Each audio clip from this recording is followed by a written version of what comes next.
Hey, what's up guys? Welcome back. We are back to work today on what I think is inarguably my craziest project in terms of guitars yet, the aluminum top Stratocaster kit. This was, as most of you probably know, a solo music gear Stratocaster kit that they sent me to work on and to do whatever I wanted with.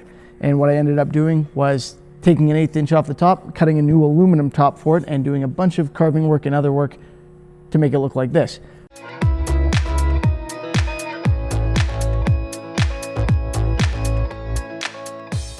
All right, in case it wasn't abundantly clear from the weird cutoff at the end of that segment, we're hitting the rewind here. I didn't film an intro to this section properly, so I've done some odd editing, and yeah, here we are. We are back in time a little bit here before the patterning on the front and everything, and what I'm doing is I'm changing the routing a little bit on this guy because the pickups didn't quite fit in. Now this is a bit of a challenging or risky proposition here because this thing already has a metal top on it, but these routers are actually really easy to adjust. This is my trim router essentially from DeWalt. If you're interested in one of these, just like most of my stuff, you can check out the Amazon link in the description. You can pick one up there. And what I'm doing here is I'm just adding a little bit of space to the edge of each of the cavities to allow those tangs that come off the bottom of a set of pickups to fit in there properly. I'm looking through the gap here. There's a light on the inside of this router, so I can see what I'm doing, and I'm pretty careful. And you will have just seen me use a little ruler, which is next to my left arm right now, to go ahead and create a straight edge to run this router against to create a straight edge on the end of my pickup route. So I started out there with the router only part way down, and I created the shape that I needed. And what you just saw me do there is adjust it so it's just a hair, literally like a hair off of the aluminum, and this router has a bearing on it. So now I'm following the same pattern that I created before where I was only part way down, but now I'm going all the way down to the aluminum. And that's the risky part here. You need to be very careful about keeping the router stable when you're doing this if you ever end up doing something like this, which I don't recommend. Don't try this at home, folks. But anyway, it's right down to the aluminum to the point where I'm just leaving a very, very like paper thin sheet of wood there that I can go in afterward and take off with a chisel. So I just pick it up with a sharp chisel after, and it pries off reasonably easily because it's so thin and so fragile essentially at that point. You can see how I'm holding this thing too. There's the plastic guard there, which has a straight edge, which I really appreciate. That makes it easier to use my little straight edge trick that I was using before with the ruler. But anyway, I hang onto the plastic guard and the back of the router so that I can look through the gap there, and you'll see me take off this chunk of wood, and I leave just a very, very thin piece underneath it. So I think that actually ends up breaking off. Yeah, there we go. And this allows me to clean up this whole area nicely so that the pickups fit in here properly, and there's lots of room for electronics. And it serves a little bit of a weight reduction purpose as well because, of course, the metal is heavier than wood, or at least heavier than this wood, and the finished product on this guitar is slightly heavier than your average Stratocaster would be. So I want to make sure that I'm getting some weight reduction when I can. I go ahead and test fit my pickups now, and they slide in there nicely. No problem. You can see this is what the aluminum top looked like at the end of our last video. When I did all the smoothing for the edges and stuff. Looks pretty good, but you saw what it looked like at the beginning of this video too, and we are finally going to actually show some patterning work in this video. That's something right here that I've never shown before. It's still kind of a secret, so I'm not really going to go into too much detail, but what you'll see me do here is go back and forth in a particular pattern to lay out a background. And once I've got the background kind of laid in there, textured in there, linearly like this, I'm going to go and do kind of a somewhat of a foreground, something that's in between, and it's done with a completely different pattern to it. And this is something that I've developed over doing a few art pieces and whatnot with this.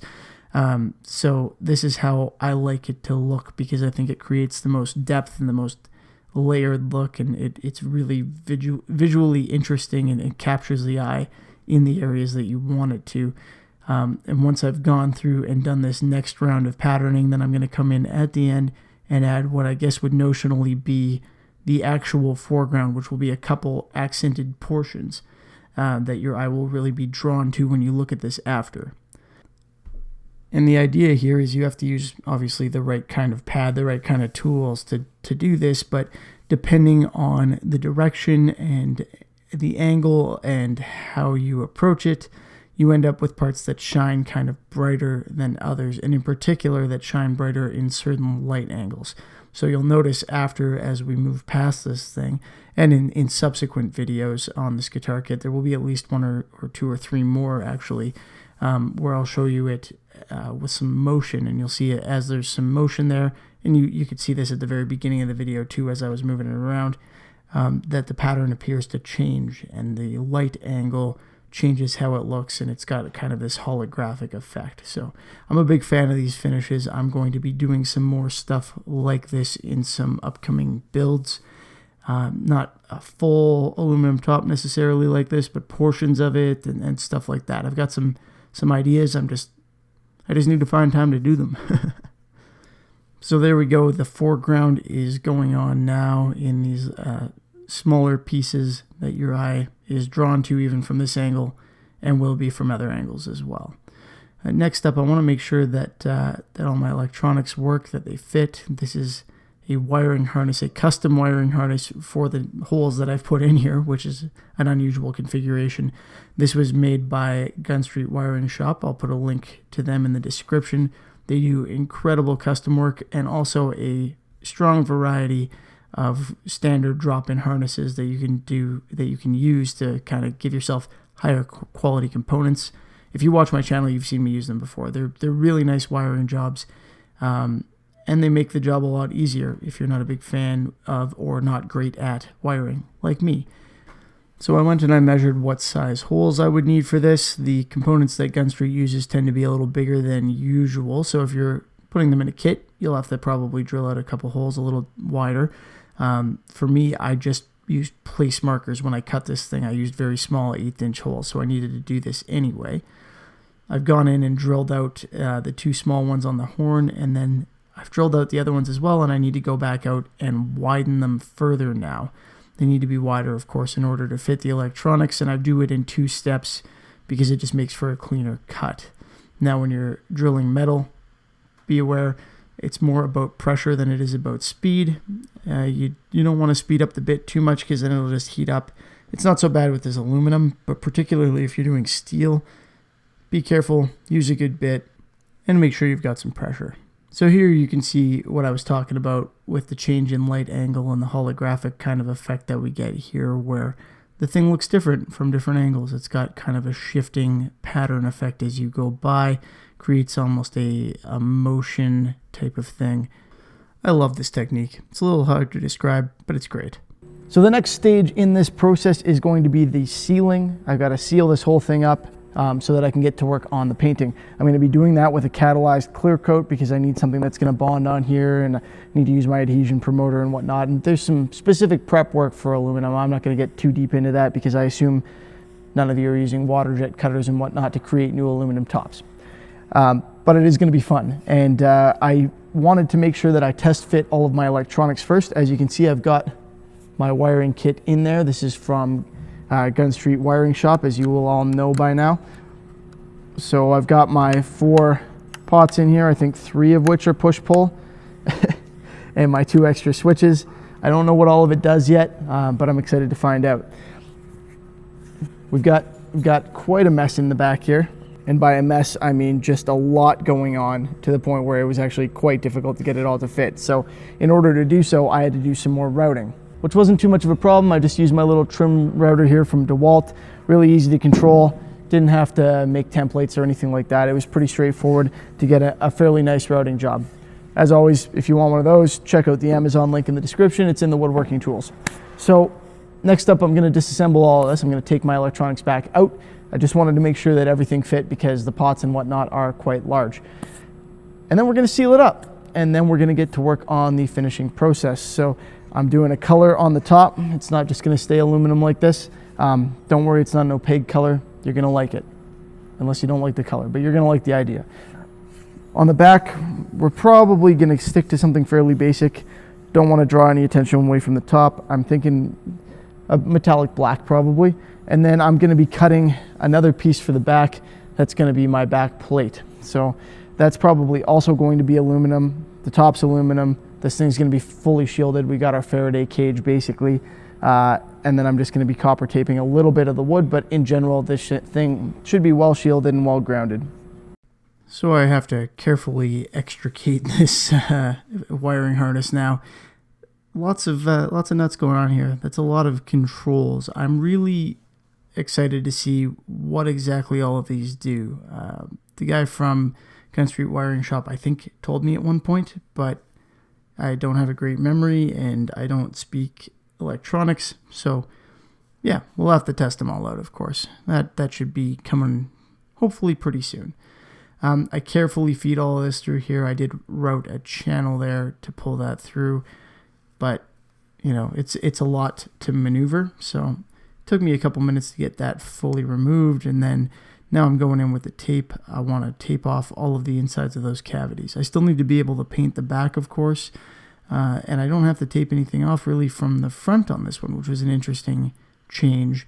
But I do want to get those cavities taped off so I can just easily tape them up with copper tape after for my shielding, and I don't have to worry about a gross layer of paint being everywhere and weird buildups of paint in weird places, particularly with this 2K polyurethane, because it builds up pretty thick and it kind of hardens into like a plasticky type of surface, like an automotive clear coat. It is, in fact, an automotive clear coat. So I want to avoid getting a whole bunch of that into places where I might have to remove it after, because that will be difficult.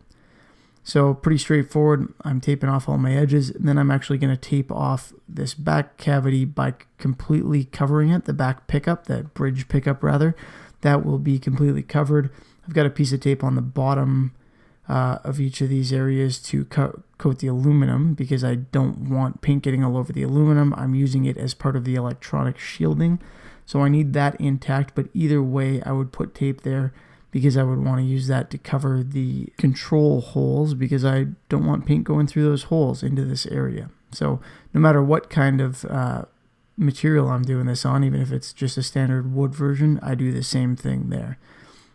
Again, oddly enough, I'm able to tape up this bridge pickup cavity just from the back like this. Very easy. And there's absolutely no reason for me to tape up the front cavity, the neck cavity, any more than I have here. I've just taped up the walls of it. An unusual masking job. But it's always unusual when you can look through the front of the guitar and see space out the back. So, fun times. Next, we get to go ahead and mix up our automotive polyurethane. A few notes about this stuff. One, it's really toxic, high in isocyanates, quite dangerous. Yeah, it's a professional automotive grade finish. You need to be very careful with it. You need to mix it in the correct ratios, so I actually measure this out. This is a 2-to-1. A lot of them are 4-to-1, so be aware of that if you are mixing something like this for a gun. Make sure you're protecting yourself, and make sure you have a decent gun. This is a nice DeVilbiss FLG 400. Again, that one's in the description, just like pretty much everything else in the Amazon links if you're looking for it. I have a full face 3M respirator. I recommend the full face one if you're using this kind of product. And the half face one is usually okay from a lot of other products, depending on how much you're spraying. If you're spraying lacquer for a few minutes every day, you're going to want the full face mask. So I keep those in the description as well. Just protect yourself, guys. That's the important part here. I should also be wearing gloves, frankly, but I am spraying in front of a spray booth, a pull spray booth that's kind of sucking all these fumes away from me, so it's not as bad. But yeah, particularly if you don't have something like that, I know a lot of you won't have spray booths, wear gloves. If you're looking for this product essentially in a can, take a look at my video on how to get a professional looking clear coat with spray cans. You'll see the product I use there, the SprayMax 2K Glamour Polyurethane. And you'll also see the results that I got from it. They look pretty professional in my opinion, and that is the best option that I'm aware of for something like this out of a can, both for your final finish and if you happen to want to use it for sealing like I'm doing here. Although it's a bit of an expensive and unusual choice for sealing. I'm using it for a particular reason here, and it's because I need that fully hardened coating to keep everything in. What I'm trying to avoid here is a situation where I get expansion in the metal and the wood at different rates that causes, the metal to stick out from the edge, kind of like fret sprout or that sort of thing. I don't want to run into a situation where I have a razor metal edge sticking out the edge. And I certainly don't want to run into a situation where the two try to separate for some reason, even though they're glued together quite well. All right, that's enough for today. I think that's it for this video. I hope you guys all enjoyed it. If you did, please feel free to give it a thumbs up. I would appreciate it. Remember to subscribe so you can see how the rest of this project turns out. And I will see you guys in the next one. Thanks again for watching. Hope you liked it. Have a good one, and I will see you next time.